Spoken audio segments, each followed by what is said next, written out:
Hello YouTube family. Hello guys. आज आपण बनवणार आहे पातळ पोह्यांचा चिवडा नाश्त्यासाठी किंवा यात्रेत नेण्यासाठी. याच्यात आपण टाकणार आहोत शेंगदाणे, खोबऱ्याचे काप, परत कढीपत्ता आणि मिरची छोटी कापलेली, चवीपुरतं मीठ आणि चवीपुरती पिठी साखर. तर हा चिवडा तुम्ही नाश्त्यात खाण्यासाठी किंवा तुम्ही कुठे यात्रेला चालले आहे त्यासाठीही तुम्हाला हा चिवडा काम येईल. खूप जास्त टेस्टी लागतो, कुरकुरीत असतो.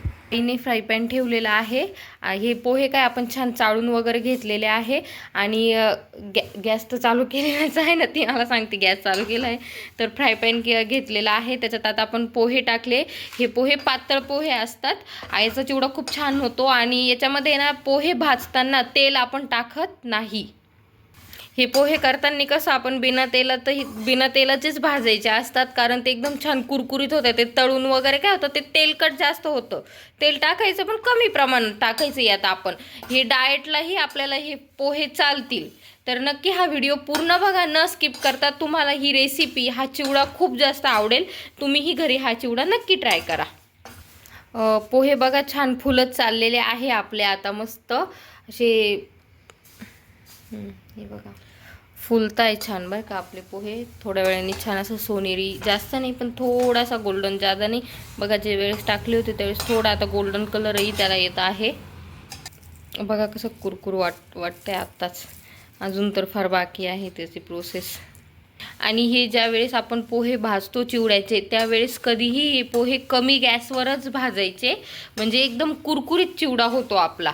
आणि महिना आपला चिवडाही छान टिकतो. आपले आता हे सगळे पोहे छान भाजून झालेले आहे. हे बघा मस्त कुरकुरीत झाले. आवाज येतोय ना छान. हे बघा छान कुरकुरीत झालेले आहे. एका याचा सुद्धा छान आवाज येतोय. मस्त भाजले आहे. आता याच्यामध्ये सगळं तळण वगैरे टाकून घ्यायचं. शेंगदाणे, मिरच्या, कढीपत्ता, परत खोबरं, मीठ आणि याला काय म्हणतात मम्मी, पिठी साखर. हे आपण आता सगळं टाकून घ्यायचं. आता हे तळण्यासाठी ते बघा तेल काही जास्त नाही घेतलेलं, एवढंच तेल घेतलेलं आहे. आता हे सगळं तळण आपण याच्यात टाकायचं आहे. नंतर हळद वगैरे पणही टाकायचं आहे. तर तुम्हाला मी पूर्ण व्हिडिओ दाखवते यात. आता आपण शेंगदाणे टाकले आहे तळायला. मस्त छान खरपूस होऊन द्यायचे शेंगदाणे. कमी गॅस म्हणजे खूप वाढवायचा नाही, खूप कमी नाही ठेवायचा, मध्यम ठेवायचा गॅस. तर छान कुरकुरीत असे मस्त खरपूस आपले शेंगदाणे तळले जातात. आणि ह्या चिवड्यामध्ये जिरे मोहरी जात नाही, कारण जिरे मोहरीची टेस्ट एवढी काही खास लागत नाही, म्हणून आम्ही नाही टाकत. आपले शेंगदाणे छान भाजून झाले आहे खरपूस. आणि आता हे टाकायचं चालू आहे. सॉरी, तळून झालेले आहे.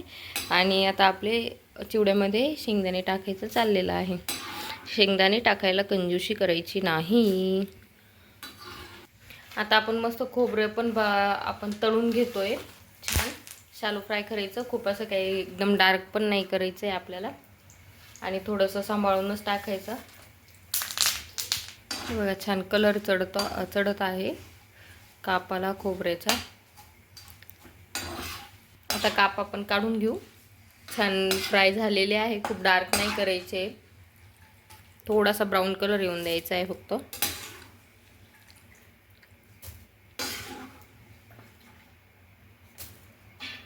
मिरच्या पण आपण आता मस्त तळून घेऊ. आणि मिरच्या तळताना जरा लांबच राहा सगळ्यांनी. बघा तडतड होत आहे छान. छान मिरच्याही टाकल्या आपण. थोडा तिखट व्हायला पाहिजे त्यासाठी मिरच्या तळताना सुरक्षा बाळगा. आता आपण कढीपत्ता पण टाकून घेऊ.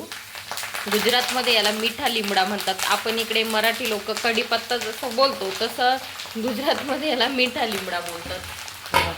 हे बघा आता आपलं छान तळून झालेलं आहे. आणि हे छान तळून घ्यायचं. बघा आपण टाकलं तेव्हा किती जाड आणि मोठं वाटायचं, आणि आता बघा किती बारीक होऊन गेलं. तर असंच छान तळून घ्यायचं, कारण खरपूस जेव्हा होतं ना तेव्हा ते आपल्या चिवड्यामध्ये छान टिकतं आणि आपला चिवडाही टिकतो.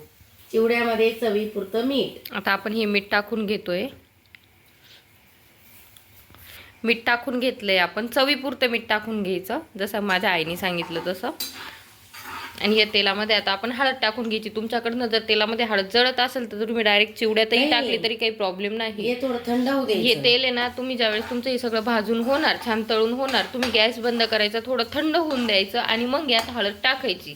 आणि तसं नसेल जमेत तर तुम्ही डायरेक्ट जर चिवड्यात पण हळद जर टाकली तरीही चालतं. आपण हळद टाकून घेतली आता. आता हे कसं एवढी आहे, हळद टाकली. तेल थंड झालंय म्हणून टाकते, म्हणजे तूप गरम तेलात नाही टाकायची, जळून जाते मग हळद.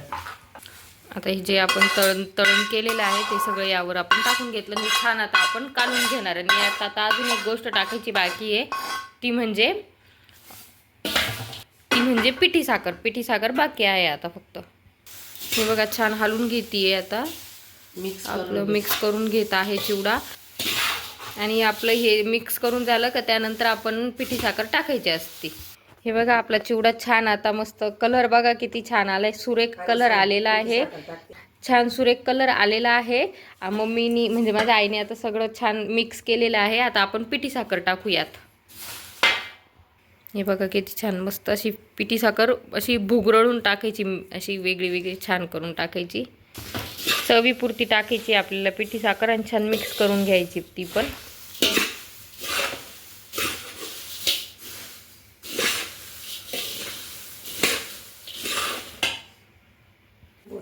चिवडा आपला छान तयार झालेला आहे. बघा किती छान चिवडा झालेला आहे आपला. किती सुंदर वाटतोय बघा आणि कुरकुरीत पण आहे. झाला आहे आता आपला चिवडा. आता टेस्ट करून बघू आपण कसा झालेला आहे. मी चिवडा खाऊन दाखवते. कसा झाला आहे चिवडा खाऊन दाखव. टेस्ट झाली आहे चिवड्याची तर सांगते तुम्हाला. माझ्या आईची लाईव्ह पण चालू आहे आता तिथे. छान कुरकुरीत झालेला आहे. आवाज येतोय. कुरकुरीत पण झाला आणि खूप छान झाला आहे चिवडा. तर सर्वांनी या पातळ पोह्यांचा चिवडा खायला. चला बाय. आणि हा व्हिडिओ पूर्ण न स्किप करता बघा. ही रेसिपी नक्की ट्राय करा. तुम्हाला नक्की आवडेल. तुम्हाला कुठे यात्रेला जायचं असेल, आता माझ्या आईला जायचं आहे नर्मदा परिक्रमेला, तर त्याच्यासाठी हा चिवडा आम्ही खास बनवलेला आहे. यात्रेलाही जायचं असेल तुम्हाला तर मस्त छान टिकेल. घरी सकाळी नाश्त्यासाठीही तुम्ही खाऊ शकता. मुलांनाही टिफिनलाही कधीतरी वेकेशन वगैरे असेल त्यासाठी देऊ शकता. तर हा चिवडा तुम्हाला प्रत्येक कामासाठी म्हणजे खाण्यासाठी तुम्हाला, आणि एखाद्या वेळेस तोंडाला चव जरी नसेल तरी हा चिवडा तुम्हाला आवडेल नक्की. तर तुम्ही नक्की हा चिवडा ट्राय करा. Bye bye.